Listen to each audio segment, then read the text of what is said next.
when I grew up, that's how you might think about a marriage. You get married, you do it, you stay there forever.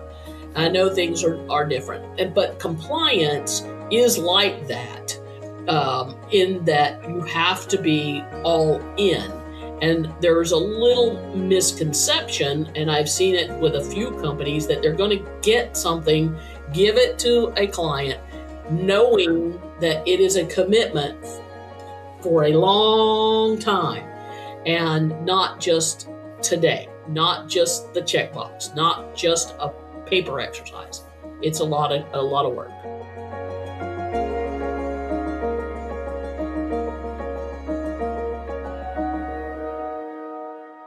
Hi everyone. Welcome to another episode of Musings from the Cyber Trench. Today we are going to talk about the mindset that we have in our industry of compliance being just a checklist. We have to move from that to we have to move compliance from a one-time snapshot or a one-time checklist to continuous security. And to help me answer that question, I have a very special guest. She has spent 25 years in IT, information security, GRC, advisory, and audit preparation, amongst many verticals like banking and financial services, insurance, telecommunications, retail, and high tech. She has a high. She has a remarkable amount of energy and critical thinking and analytical skills, as well as entrepreneurship that can lead any company and its staff to new uncharted territories. Besides that, she has an extraordinary ability to lead teams in times of daily operations, growth, prosperity, and emergency. With that, please meet my guest today, Sarah Lynn. Welcome to Musings from the Cyber Trend, Sarah. Thank you, Vishal. I appreciate it. You are most welcome. And thank you for joining us. You have sat on boards, advised startups, and helped companies through various audits. What's the most dangerous misconception leaders still have about compliance today? Well, I think you kind of said it, Vishal, in the opening. There's a misconception by new startups, new companies, new leaders that compliance and to some degree regulatory is just a checkbox. It's either a one and done or it's a paper exercise, and that things either stay the same or that they're just there to show an auditor and we do something else. And the truth of the matter is, just like in real life, you can do the right thing and your company can prosper, or you can do the minimum and you get the minimum. And I'm always in the bucket with do the right thing. Does that make sense? It does, absolutely. So do it right the first time. Do it right the first time. That's right. And then continue to do that. And as we all know, everything becomes a habit within 3 weeks. So just do it for 3 weeks and then keep going is what I like to say. I like that. It makes, I think somebody had used that phrase with me, is how do you eat an elephant one bite at a time? One bite at a time. That's exactly right. So when organizations treat compliance as a checkbox, where does it usually break first? Is it people? Is it process? Or is it technology? Well, I think it breaks pretty evenly, but people drive everything, right? If, let's say the leader leaves and everybody stops doing the things that the leader was having us do, Mhm. then everything breaks when the leader leaves, moves, changes. If technology that we rely on, if there's only one and there's no backup solution or no process that could be done in a manual way, or a Mhm. procedure that tells us what the technology should do for us so that we can fall back to it.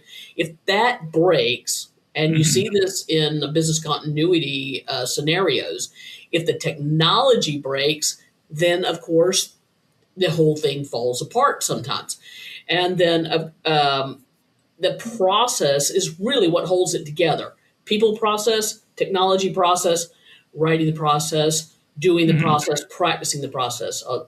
A lot of new companies to compliance and regulatory, or new startups, have procedures, or they think they have procedures, but it's in here. It's not Mhm. written. It can't be followed. It can't be scenario tested. And that will ultimately fail if the person is missing, the process is misunderstood, the technology is missing. It will ultimately fail. I have heard this said, that if it is in your head, it is not a process, Right. Absolutely. right? I mean, I say all the time when people tell me we have a policy, and I'll say, "Where is it?" And they'll say, Yeah. "Well, we all know it." I'm like, "Well, then it's not a policy unless it's in writing and approved." Yep. It's not. Exactly.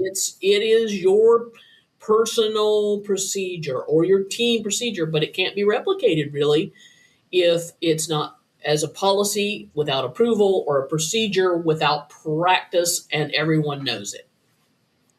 Share with us one example of how you have convinced to put compliance into the process while making sure that it is still continuous. Well, I can tell you that a lot of companies do come to the table for a particular compliance certification, and Mhm. they think they're going to get this to win this client, and then they don't have to worry about it anymore. But it is a continuous, I like to say forever. I know everything is Mhm. not forever. There is really nothing forever, but I like to say forever. It is a continuous process forever. Once you adopt, you have throughout, and you continue forever. And that's kind of how, when I grew up, that's how you might think about a marriage. You get married, you do it, you stay there forever. I know things are different, but compliance is like that, in that Mhm. you have to be all in. And there's a little misconception, and I've seen it with a few companies, that they're going to get something, give it to a client, get a sale, and they don't have to do it anymore. Or they only have to show that one client that they did the thing. And it's really not that way. And so it is important for us to get the type of compliance, certification, attestation, authorization that we need that'll be best for the business, Mhm. knowing that it is a commitment for a long time, and not just today, not just the checkbox, not just a paper exercise. It's a lot of work. Hmm. I'm going to borrow that. I'm going to what you mentioned. Like compliance is like marriage. Uh, if you are getting into it, do your diligence with the expectation that it will last a long time. An expectation that'll last a long time, and that it's a lot of work. Yes, daily. Daily. Yes, daily. So uh, when compliance is not treated as a checklist, how do you think, like, how do you see uh, the organization change, like when there is that sh- mindset shift? What changes do you see? At first, there are small shifts. in things that surprise you when you visit. Like if I visit on a quarterly basis to a client, I'll see small shifts. I'll see more physical security, more awareness, more communication. Maybe there are signs up about communication, and reminding people to be aware, or report on things. At first, there's that. But Mm-hmm. ultimately, as you visit with the leaders, whether it's a security manager, an IT manager, a CIO, a CISO, a VP of security, a VP of IT, when you visit these leaders, if the commitment is there, you will see them change. And what I mean by that is that they have questions for you about things that they have recognized in a small period of time. Mm-hmm. And for those of us that have been doing this for 25 plus years, it's part of our life. I can be at the grocery store and I'm paying attention to security, whether it's cybersecurity, physical security. Mm-hmm. I'm being aware of my surroundings, and it's part of my life. And I do know lots of people that I've known for years that have been through different facets of this process, that now it's part of their lives. And, some people, I mean, I like to call it being paid to be paranoid, but Mm-hmm. it is, you do see it on leaders that it takes on a different life.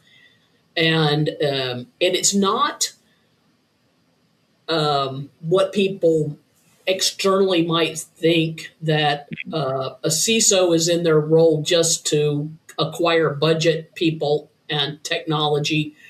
No, we're in those roles to find the right thing for the business, and it might be a manual process, or to find the right tool and it might already exist and we're not utilizing it, or to find the right people and they might already exist and they might be underutilized in somewhere else in the company. So that's the fun challenge and puzzle of it all, is to put all the pieces together for the business, and as a Mm-hmm. leader to be open and aware of things. And you do see it on leaders as they change. You do see it on teams as they change. You do see it on companies as they change. So if I'm getting this right, so they move away from being paranoid to being mindful. Very mindful. Okay. Mindful, at the same as you would in your personal life. If you bought a house, you put your family in it, and you were securing your family, you would try to have the best doors, the best alarm, the best security system. You would be aware when people are in the house, out of the house. You would be aware of the Mm. the heat in the house. If the heat were doing things to the house or the people, you're very aware of what's going on in your domain. And when you're working in a company in this capacity, become aware of what is going on in your domain. Sure. Let's shift gears a bit. Like you have owned P&L, and Mhm. compliance is usually considered. Uh, it usually has a cost center narrative to it. Mhm. How do you balance security investment with with profitability?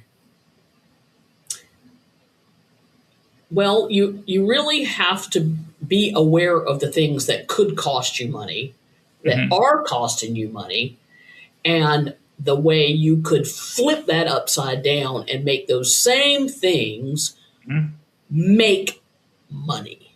And so, for example, if Hmm. your company or firm is not in a security program or a compliance program of any sort, and things are happening, vulnerabilities are happening, or background checks aren't happening, or BYOD has no controls, or access has no controls, you're going to be stumbling all the time over little problems or big problems.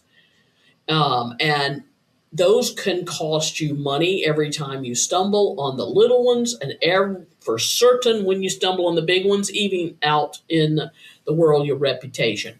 But if you can flip that on its head and actually have your certification, attestation, authorization, do your internal audits, have the right people, processes, and technology, you can turn whatever those costs are, whether they're minimal or not, into a sales feature. Our company is 27001 certified. Our company is SOC 2 certified, attested. Our company is FedRAMP authorized, CMMC certified. Whatever the thing is, advertise it, tell the world. Now, there are people who don't advertise it because they think it attracts other people to do bad things. Let me tell you, other people are going to be doing bad things all the time. I So, agree. Yeah. do the right thing, and you make your company sellable because of the things that you've done that are the right thing. Well put. Yeah. Like the more you actually market it, the better value you gain out of that particular security investment. Absolutely. Sarah, what signals tell you that a company is under investing in compliance in a way that it will hurt them in the long run? Well, there's many kind of signals that let me know that they're under investing. First off, the people. If the people that they have never either done the jobs before, or they're not certified themselves, or they're not educated in this themselves, or they appear not to really be interested, that's a huge red flag for me that that this might not go as well as the company believes. And this happens a lot in startups because people get pushed into roles that they don't necessarily fit into, but they needs to be filled for one reason or the other. So that's one thing. The processes aren't in place. As I mentioned before, people will talk about policy or process or procedure, but it's really not there. It's all up in here, and people say, I don't have time to document. When you don't have time to document, you don't intend to document. And you intend to have easily changing things. You don't intend to have regiment. So that's, to me, a red flag. And then third is the technology. If the technology is old without upgrades, old with vulnerabilities, new with vulnerabilities, no one is managing the monthly, weekly vulnerabilities or the emergency patch Tuesday that needs to happen. If no one's managing that, or the technology doesn't have a mitigating control, maybe, oh, for goodness sakes, maybe you're an agency and you're still attached to a mainframe somewhere that can't have the controls that people imagine. What are your mitigating controls? If you don't know what they are right off the top of your head, that's a red flag to me. Yeah, when I get to the part about your piece of technology that might be older, if you can't articulate your mitigating control right out of the gate, knowing that I'm going to ask about it, that's a red flag to me because you're just trying to hide that thing in the closet. And that's, that's just not transparency. It's not good. So it's the people, the process, and technology again. They all have their own red flag. If they're not up to par in some way, or if they don't have a way to become up to par, or a mitigating control. If there's no plan, no roadmap for success in any one of those three areas, Those are signals. So having a lack of a concrete plan, like something documented in any of those three areas, is the Absolutely. biggest flag to you. Absolutely. Absolutely. I mean, I think 15 years ago, someone told me the most compliant businesses, of course, are those that are, in cement underground, not accessible. Well, that is true, but how valuable is that going to be? But Yeah. the second most that I heard was the small company that has 3 laptops and the internet, and they don't have anything else. Well, that's true, but that doesn't mean that they're compliant just like that. Yeah. And there's still people, process, and some technology, even if it's Mhm. your laptop and the software platforms that you work on. Those technologies are in place. So it's still the same, no matter whether you're a 3-person company or a 300,000-person company. Well, nowadays, you cannot have a podcast or any kind of technical interview without mentioning AI. So I'm going to do the same thing. Yeah, for So, sure. how has AI been a blessing or a concern in terms of meeting compliance? Well, I have different views than a lot of other people, but I know it has been a blessing in that there are some tasks like meeting notes and collection of artifacts that Hmm. can be done in an AI fashion or an Hmm. automated fashion. Automation, by the way, has been here for 50 plus years. It's not new. Yeah. It's just implemented, and it's different from what AI is. But the unchecked piece is what AI do you have that you don't know about, the shadow AI? And what AI Mm. do you have that is not configured the way you think it is, or that you haven't checked, that you had your IT department configure it or a third party configure it, and it is connected to unknown data sources. And if you do AI certification of ISO 42001, you'll know that you have to do an AI inventory, and that is not the same as all your other inventory of your laptops and your desktops and your hardware. You're doing an AI inventory. Hmm. To date, I have not met one client that had a solid AI inventory because it's so new and Yep. they didn't know to inventory it. And by the way, when they start to inventory, they discover all sorts of shadow AI. Let's just say that you didn't know that someone turned on AI in Salesforce. You didn't know that someone turned on AI in ServiceNow. You didn't know that someone turned on AI for all your Oracle products. If you don't know, where is it getting its storing this data? Where is it getting its source? And how much are you relying on that now for decisions Hmm. that need to be justified as true decisions? Everything that AI tells you, just the same as everything you Google or everything you look up on Wikipedia, is not true. Yes. Hmm. So we have to be diligent. We have to be smart about it. And AI is not meant to replace the workforce. AI is meant to elevate the human to another level of decision making. So be that human that gets elevated. Hey, quick context for listeners so you know where I'm coming from. My day job is running Zephon, where we help federal agencies and large enterprises fix broken zero trust and anti programs. In about 90 days, you get a clear baseline, a strength and risk gap analysis, a 12 to 18-month roadmap, and an exec ready deck. That's a platform to track your progress over the year. The real world work is what shapes the question I ask on this show. All right, back to the discussion. You mentioned Salesforce, ServiceNow, and I'm sure there is a reason you mentioned that. We all know the news. We follow the news.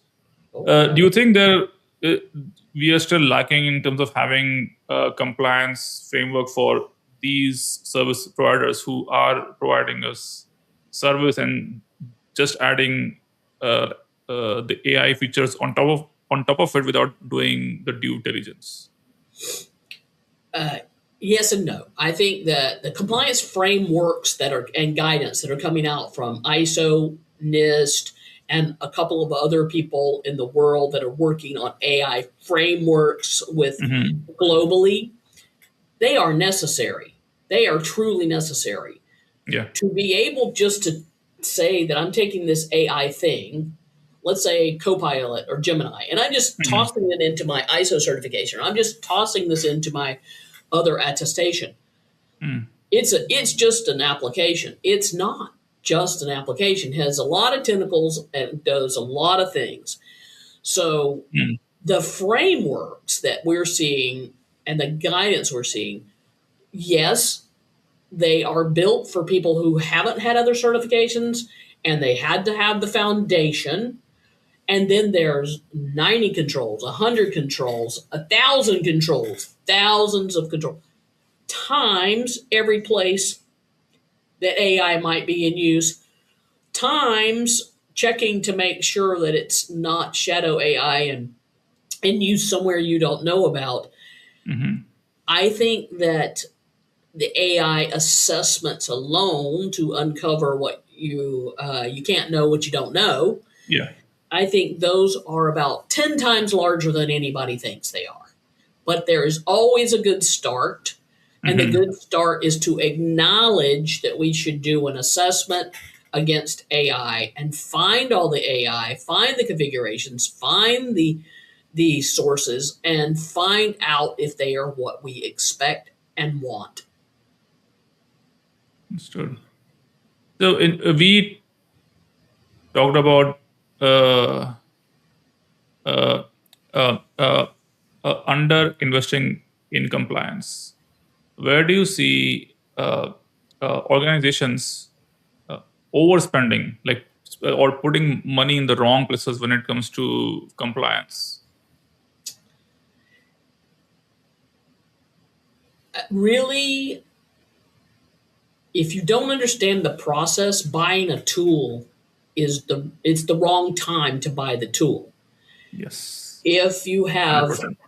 one or two people that understand the process, you document the process, maybe you make a workflow. I'm a big whiteboard girl. I just put things on whiteboards and start going on the whiteboard. Um, if you understand that, you will start to get your requirements for your tool. And if, for example, you have 5 tools, no matter whether they're what the other company uses or not, or what you've heard about, or what got advertised. If you have 5 tools and you have your requirements, and your requirements are there's 20 things I care about, and this tool must have those 20 things. When you start to compromise on your requirements for any reason, you start to give away the power of a tool. And sometimes the tool's not the most expensive one. It's not the most advertised one. And it may not even be right for you in the moment to get one that's the highest in the Gartner Magic Quadrant. It may not be right for you at the moment. There are many tools there that are meant for the enterprise, meant for more mature organizations that have gone through process and process and process. But just start back at the process level. It doesn't even matter if you start with a spreadsheet and a workflow and your requirements. You will then start to see what is needed and wanted for you. A big example of that, sometimes people fall for, I'm going to buy this tool, it's going to make me compliant with SOC 2 overnight. I'm going to put my company information in there, and then tomorrow it's going to tell me what to do, and I'll be good. I'll be done, and I can call the auditor, and I'll be good. And I suggest you call the auditor and ask them that question, and you'll find that there's still a process of the doing that has to be in place, and one size does not fit all. One tool doesn't fit for everybody, and one scope of any compliance, or it's SOC 2, ISO, FedRAMP, no matter what, is not the same company to company. Similar, not the same. Not the same. Yeah. Yeah, I come from the identity and access management background. And the first thing we do is we understand the process, Yes. because the companies spend millions on tools, but if it's not willing to fix the process, it won't really help. Yep, for Will sure. just make it worse. Make it worse. If you go to a company and you see this wonderful looking camera system, but it's not collecting data, what good is it? Yeah. Yep. You just spent money, time, uh, and it also becomes its own maintenance nightmare itself. Like just you're doing work with no ROI. Absolutely. So for uh, leaders currently who are feeling uh, uh, overwhelmed by compliance, what's the single mindset shift that would help them most right now?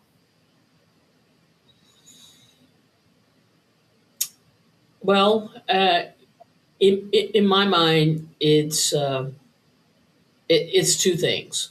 Mhm. One, every leader started somewhere with a certain level of knowledge and made the decision to become a different kind of leader in a different technology, or they became a Mhm. security leader, a compliance leader, whatever.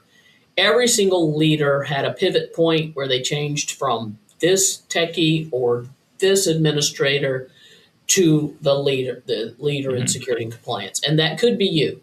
You could be at a pivot point. Mhm. So it could be you. The other thing is that sometimes you need other leaders to talk to. Um, and Mhm. it can be fearful because you don't want to break the confidence of your company. So having either a small round table of selected other companies that you do business with and other like roles, or a small group of like roles Mhm. where you can talk about things openly is great. Or, my favorite, of course, is having an advisor who comes in, and it could be one person. It doesn't have to be a team. It doesn't have to be a large project. Maybe you have an advisor that comes in for a day, or, Mhm. a monthly phone call. I have a client that just does a monthly phone call check in that allows just two people in the company to say, are we still doing good? And here's our hurdles to doing what we said we were going to do. What do you see? And we just explore for that time period. It's just an hour or so. Maybe I go have lunch with them and we just have that conversation, or we have the conversation over Zoom or WebEx, and we just talk about the hurdles they have, or we just talk about the possibility of something that can correct some stumbling block they have at the moment, or we talk about the wonderful advances they've been able to make in the period, and they just want someone to talk about. I mean, there's no one. How many times do you feel great and you want to go home and high five somebody and say, "Woo! I had the best day helping a client or with myself doing X," and there's no one to high five. And when we were in the offices together, we could high five all day long. But now there may not be as many people to high five. So having Mhm. an advisor, or having a little round table of like-minded people that are maybe even your vendors, that will give you an outlet to be able to talk confidentially around the Mhm. problems that you're having, or the high fives that you have or want to have. You make a very excellent point. Like having that small circle of people that you can surround with who can motivate you, because uh, heading into compliance, without uh, people to talk to is a lot of work. Like it can, like the sheer number of controls that you have to satisfy can be challenging. And if somebody has done it in the past, why to just reinvent the wheel and and not seek help from people who have already been there, done that. Yeah, Excellent point. absolutely. And there's always people that have done the process or seen a process, and that's what an advisor is good at. Hmm. We've seen hundreds and hundreds and hundreds of different compliances and different mitigating controls to different problems that different companies have had. And of Yes. course, we keep the confidentiality about the client, but we Hmm. say this is a possibility. There are other mitigating controls. You're going to be okay. But also, you will see that with small groups of, like-minded people. Maybe someone is your vendor, or maybe uh, uh, maybe they're your customer, and you say, this is new and big and challenging for us. How did you solve it so that we can have it similarly? Excellent. So let's shift gears a bit, Sarah. Yeah. Let's get to know you as a person. So where Okay. did you grow up? Well, I grew up in Durham, North Carolina, the Raleigh Durham area. That's Hmm. where this accent comes from. I've tried to shed it; it doesn't work. I talked to my mother or my sister just enough to get it back, and keep it. Um, I grew up working inside of retail and Hmm. working my way through audit, internal audit, into being a Novell administrator back in the day, Oh, wow. Okay. working Yeah. for IBM, then working later for Cisco Systems, finding my way to California, and here I am. And then about 27 years ago, I started my own business and focused then as a techie. I focused those two things, uh, plus my very engineering father. My stepfather was a risk manager in an insurance, MetLife, so a very big insurance company. And my Hmm. mother was an executive director in the Life Underwriters Association. So all those three people live inside this body, and I put that together to create a business to provide advisory to businesses who need to be or want to be secure and compliant. And so that's kind of where I started. Before that, if you want to know about that, I grew up my first 2 years in college. I was a music major, and just, I don't know, flip that on its head. It is very similar. People who haven't participated don't understand the similarity, I think, but it's very methodical and pattern like, and it just fits right along with the security compliance mindset. So how was that particular transition moving from uh, being a southerner to being in Silicon Valley? Well, I had already worked for Cisco Systems. I was just on the East Coast at the Cisco site. So transitioning here was a cultural awareness, because, Mm. people were just all sorts of different people that I had never been exposed to.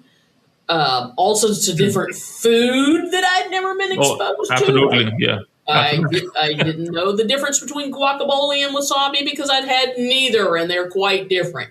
And so California is the land of all sorts of foods, and it's a land of different people where, all the personalities are different, all the people are different, Hmm. and people can collaborate. And I think that that's just a model for other parts of the world. I don't think it's Hmm. the only part of the world that has it by any means. I just think it's a model. And the last thing for me to, I don't have to suffer through. Uh, I don't have to suffer through snow and ice anymore. I can see it on the Hallmark Channel if I want to. But we have fires and we have earthquakes. So everybody has their own different thing. I enjoy California because it's warmer in general without being too hot. Hmm. And but of course, I could move to Hawaii next. Who knows? And it would be beautiful there too. But it's different. But I Hmm. do find myself on Sunday afternoons with a book, finding my favorite restaurant, Shayla's, here in Fairfield, California, which is a southern restaurant, and sitting down with a book and just enjoying fried chicken and catfish or something like that. And by myself, and no one pays any attention to me. They just think I'm the odd lady over there reading a book. I was going to ask you about food, about like missing southern food, but I think you have that covered. Iced tea, sweet iced tea. That's a missing. McDonald's hasn't been able to cover that very well. Yeah, I think I moved to Dallas, Texas from New Jersey. I didn't really realize how much iced tea is a thing in South till I Yes, moved here. It's yes, everywhere. Yeah. everywhere. Yes, yes, Yeah. yes. So you did post secondary education in music. How has that helped you change the way that you think, you see patterns, and so on? I didn't. I don't think I knew this when I was 17, 18, 19, 20. I don't think I knew that I was seeing patterns. Uh huh. I think that it just felt intuitive to the patterns felt intuitive.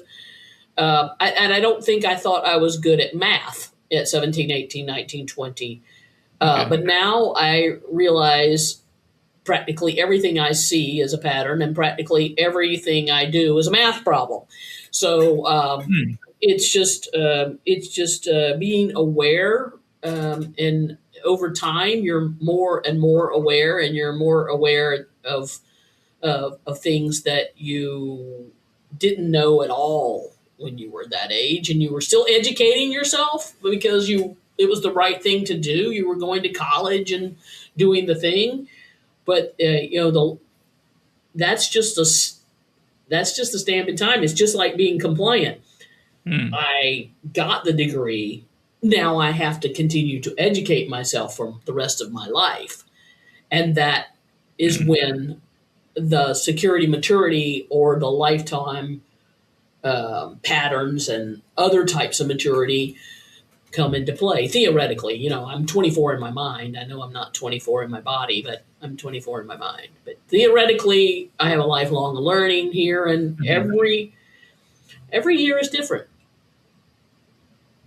So, now talking about each year being different. So over the years, what is the hardest decision that you have had to make, and what did it teach you?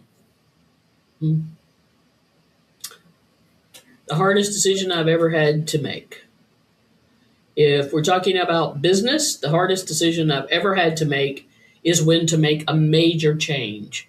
Something Hmm. isn't working anymore, and let's make a major change and try to move the people with it Hmm. and try to find the new right technology. Um, I think that's the hardest because it's you're affecting a process, but the Hmm. process has no feelings, and you're affecting the technology, and the technology has no feelings, but you're affecting people, and they have feelings. People. Hmm. Understood. Tell us about what you do at BPM. At BPM, I run the cyber IT compliance and IT security advisory practice. Uh-huh. We have tentacles with two other partners that do penetration tests and IT security and IT implementations and managed services. And then my team, Hmm. along with Lauren Bradner, our director of compliance, we work with our clients on pure advisory to become compliant with those certifications, attestations, authorizations, or regulatory or security programs, all the way from startups to enterprise. So it's a very enjoyable work to do. And then we have the tentacles when it's necessary to implement or validate with a external test. We have those tentacles along with ours. So it's good. Nice. Okay. So do you see a lot of work coming your way because of CMMC? I, so CMMC has taken on a life of its own, I think, in the last year and a half. Uh huh. It was a thing. It was coming. It didn't have teeth. There were some companies out there adopting in advance because they knew that it would have teeth. Then it had a lesser priority. Now it's having more of a priority. And the people it's having the priority with are those clients who really have to be certified to continue their practice Yes. inside the government. And those clients are not willing to lose millions Yep. to not be certified to the right level. And I believe that we'll see CMMC level 2 and above a lot over the next 2 years. And I believe that we'll see CMMC 1 adoption, the self assessment. Please help me get going. Also increase. Sure. Okay. Coming back to music, sir, do you play any musical instruments? I play a lot of musical instruments. I don't play them enough. Um, Okay. the instruments that I picked up and went to college with were the clarinet and the guitar and piano. Those were my instruments, as along with all percussion things that I could find and touch and play. And in my adult life, I feel like I can play anything except the violin. For some reason, I have in my mind that I can't play the violin. And somewhere before I retire or die, whichever comes first, not sure which, I will learn to play the violin. I think it was Yoda who said, "If you, yeah, if you think you can or cannot do, you are right." Something of the sort, right? Yes. Yeah, you're Yeah. right. Whatever Yeah. it is you think, if you think you can do it, you can do it. If you think you can't do it, you cannot do it. It is true. In terms of like your current role, uh, are you using a lot of AI in like what I'm seeing in the market is like people are using an AI chatbot as a CISO, so what do you say to people who are depending on AI as a as a virtual CISO? Again, I go back to the AI is not intended to replace the human; is intended to elevate the human. Uh-huh. I think it's a mistake to think that AI will replace any human or be instead of any human. I think that it provides uh, efficiency to the human. Hmm. I Hmm. think that it replaces mundane tasks that a human may have to do, but the Hmm. decision should always be with the human and an experienced human, and the AI should elevate the human to go after more subject matter expertise and more elevated experiences. And so I believe in my practice, we use AI to take meeting notes, to summarize the notes, and we go back and we look at them and change them ourselves. We do not rely on AI to be the decision maker, even on minute notes, but we do take the minute notes just as you might use recording on a any type of Zoom or WebEx or Teams meeting or etc. Um, there are other areas where we see benefit for our clients for AI, and we Hmm. certainly assess them. I personally don't use AI much more than that. I put my energy in understanding the configurations, what AI should do, what it could do, and what disasters could happen if you don't do it right. Yeah, my experience has been like AI is so willing to please. It will just do whatever to just please the person who is using it, and not consider the facts. Absolutely. I played around a little bit with AI on a 8-hour drive I took by myself last year.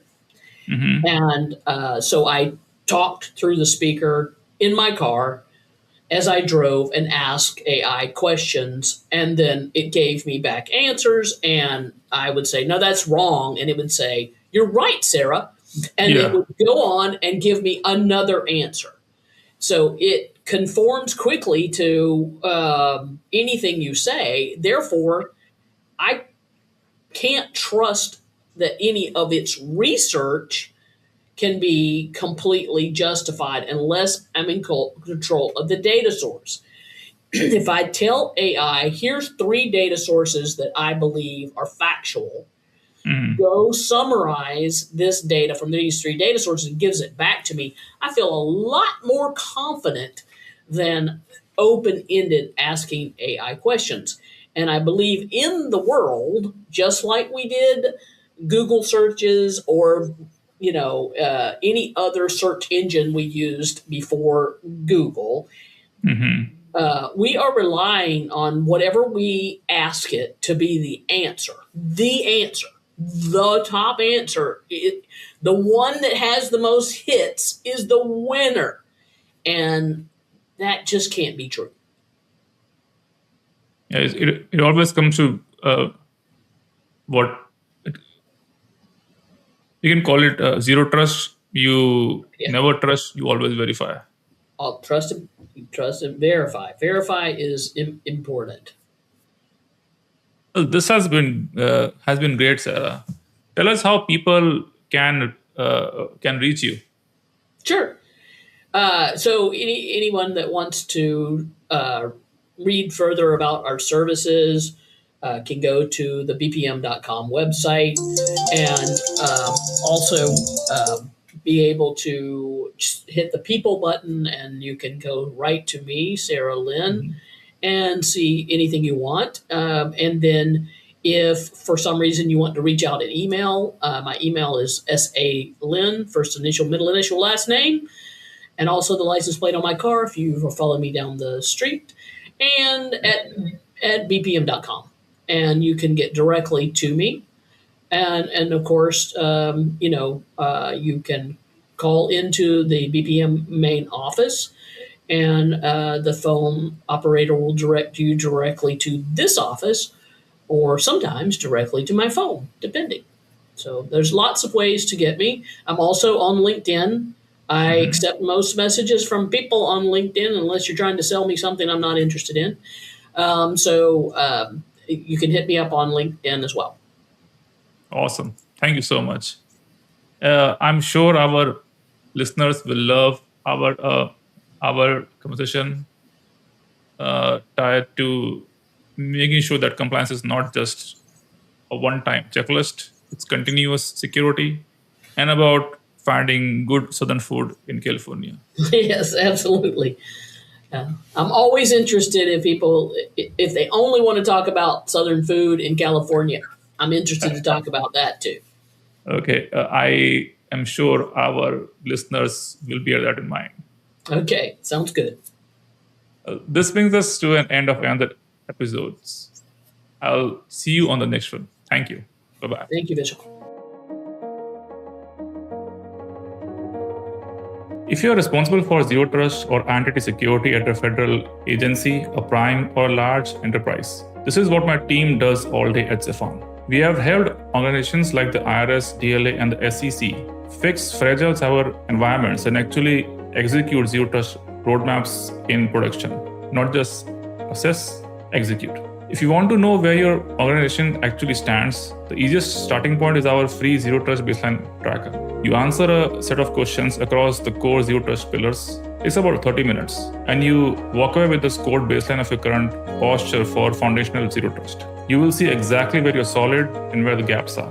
go to zephon.tech/ZT or hit the link in the show notes. And if this episode sparks something or you want to dig into your specific situation, reach out directly. I read every message. I'll see you in the next one. Thank you. Bye.